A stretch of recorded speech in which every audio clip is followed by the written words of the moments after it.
Tonight we're going to talk about the sphere, the philosophy of the sphere. Right away we start off believing that we're in a sphere. It starts by first knowing what it is that you're trying to separate from.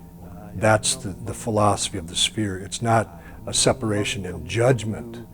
It's just a separation of energy fields in the beginning so that you can build this energy of who you are, what your dreams are, what your innate abilities are.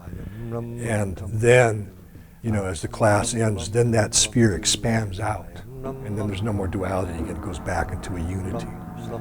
As you continue to do this, you will actually begin to feel these things. There's no such thing as imagination in yoga. It's you're really doing it.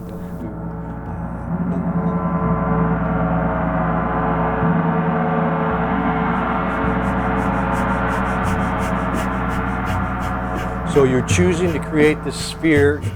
Sometimes you do that by mantra. And right now you're just doing it by intention. It's all G, generate, O, organize, D, destroy.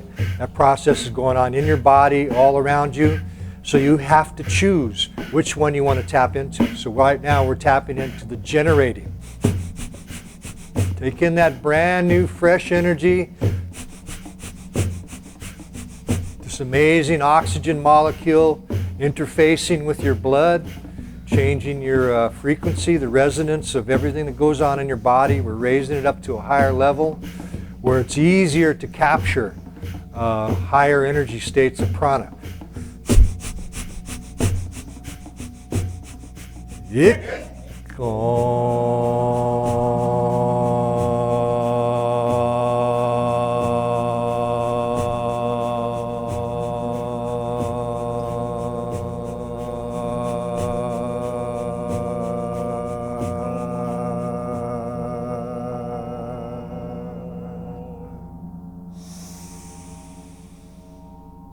Sat La.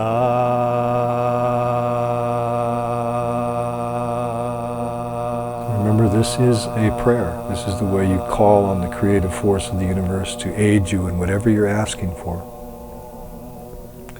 So do it sincerely, do it with reverence, and it will work. Exhale. And come onto your backs. Relax.